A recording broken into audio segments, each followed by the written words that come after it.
Good morning, Padua. I'm Gabby. And I'm Linnea. And on today's show, you'll learn about Jack's 5K run and our security guard, Brother Potts, as well as a look into the Ministry of Caring Child Care Center and the Stockings for Soldiers program.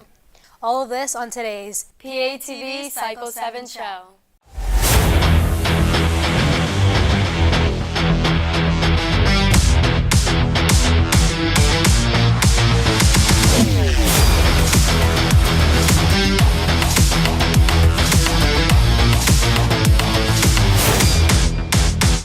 The Ministry of Caring offers many different programs for the community, but one of the most important for the community may be their Child Care Center. Here's Meg with an insight on all the fun in the center. The Child Care Center here at the Ministry of Caring provides youngsters with quality education, teaching them the fundamentals of life for homeless families and families of the working poor. Director of the Child Care Center, Paulette, told me a little bit about an average day here. The children start their day off with a sense of community. We gather all of our kids in what we call our atrium, and we sing songs, we study the continents, we say a prayer, we acknowledge any birthdays and exciting news, and then the children go off into each classroom and they engage in what they call circle time, where they get some of their core concepts, like they do the calendar, they do their shapes, their colors, and then they break off and go into what we call centers. The children are divided by age. The children here at the Child Care Center are 6 weeks, which is amazing because that's usually the amount of time that a mother can get off of her employment or school or whatever. 6 weeks, so that we have the infant room. Then we have the 1-year-olds, 1 to 2. We have the 2-year-olds, the older 2s, because there's such a change between a new 2 and a 2 who's, say, 2 years and 9 months. Then we have the 3 and 4s. We have the 3s. Then we have the 4 and 5s. She then told me the core mission of the Child Care Center.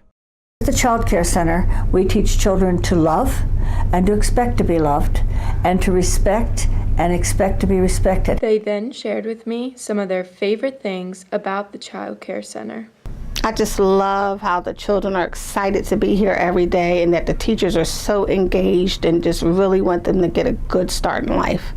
My favorite thing about the Child Care Center are the knee hugs. These children know that you're going to love them, and they know that you're going to hug them.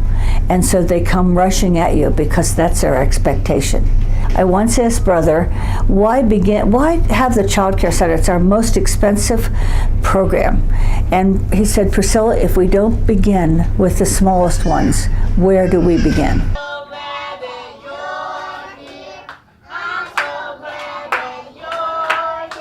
For PATV, this has been Meg reporting. Thanks, Meg. Our security guard outside is always helping our girls get into school and out of school safely. Here's Reagan with the scoop on Brother Potts. Good morning, ladies. Every morning we are greeted by the same friendly face of our security guard, Brother Potts. He is a prime example of dedication. Brother Potts is here in the morning from 6:30 to 8:30 and comes back in the afternoon from 2 until 10 at night. So I'm the first one here usually and the last one leaving. He works hard every day to ensure our safety and well-being.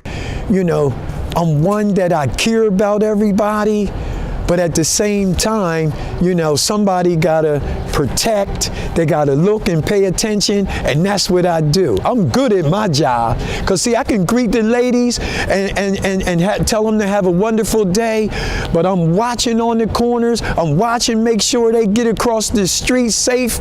Although he loves everything about his job, his favorite part is us. Oh my gosh, I love the girls. I'm telling you, they just wonderful. They so respectful, loving, smiling like you are right now. You know what I mean? And they persevere. You know, last year I seen how, you know, you see the same girls at the same time, they prompt and they're getting the job done, and I know they're going to be good for this country. For PATV, this has been Reagan reporting. Have a great day. Thanks, Reagan. The season of giving is just around the corner, and what better way to celebrate than by sending holiday gifts to our soldiers around the world. Here's Caroline with a look at the Stockings for Soldiers program. The holiday season is approaching, and many of us may be wondering what we will be receiving as gifts for this year. However, it is important to remember that some, including our troops in Iraq and Afghanistan, do not have the opportunity to receive gifts like we do. Today, I am here at Stockings for Soldiers, which provides troops with the opportunity to receive a little something for this holiday season through the help and service of others. Stockings for Soldiers is a military support project in Wilmington, Delaware that sends Christmas stockings to soldiers every year. It was started by one woman named Judy Travis, who has a son in the military. We chose Christmas, and I thought, well, Christmas stocking would be perfect to put all the stuff in that we send. And so we put it inside a Ziploc bag, and there we have a ready-made gift. And so we started small. The first year we did about almost 300 stockings. That was all we did. And now we do 10,000 each year.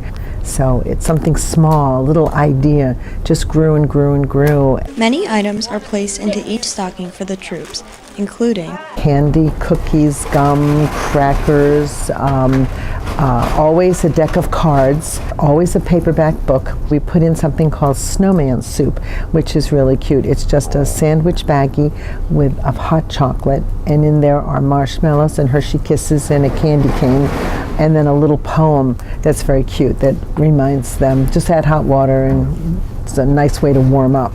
Stockings for Soldiers has many opportunities for volunteers and always welcomes new volunteers. We have people writing greeting cards. We have people cutting polar fleece to make small blankets, and then we have people who would fold the blankets. I am so grateful that I can be part of this.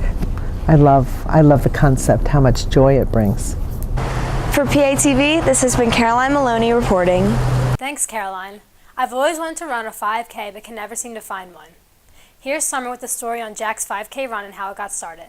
In June 2007, Jack Langseeder was diagnosed with Ewing sarcoma, which is a tumor that grows in your bones or tissues around the bones. It affects 200 children around the age 10 and 20 every year. Jack's mom talks about the diagnosis. And we had never heard anything about it. And unfortunately, there are not that many options when you're diagnosed with such a terrible disease. And he passed away in 2009, and right away we realized we had to do something to help other kids that might be in the situation that we were.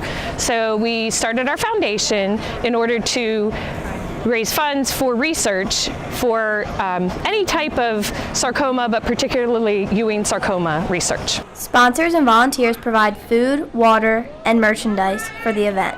Some New Castle County police officers also volunteer their time to help keep the race on track. I think this race is special to me because my son played baseball with Jack Langseeder over at Piedmont Baseball from T-ball up until when Jack passed away. They were good friends, enjoyed playing baseball together, and it's one of those things that I ran in before. I can't run anymore, those long distances with my knee. So it was something I wanted to do today, working it to help the Langseeders to keep the runners safe and the motorists around here safe. Most of the runners are family and friends of Jack, but many are people we've never met before and just want to help support a cause like supporting cancer research for childhood cancer. If you're looking for more races like these that support a good cause, go to racestoRun.com.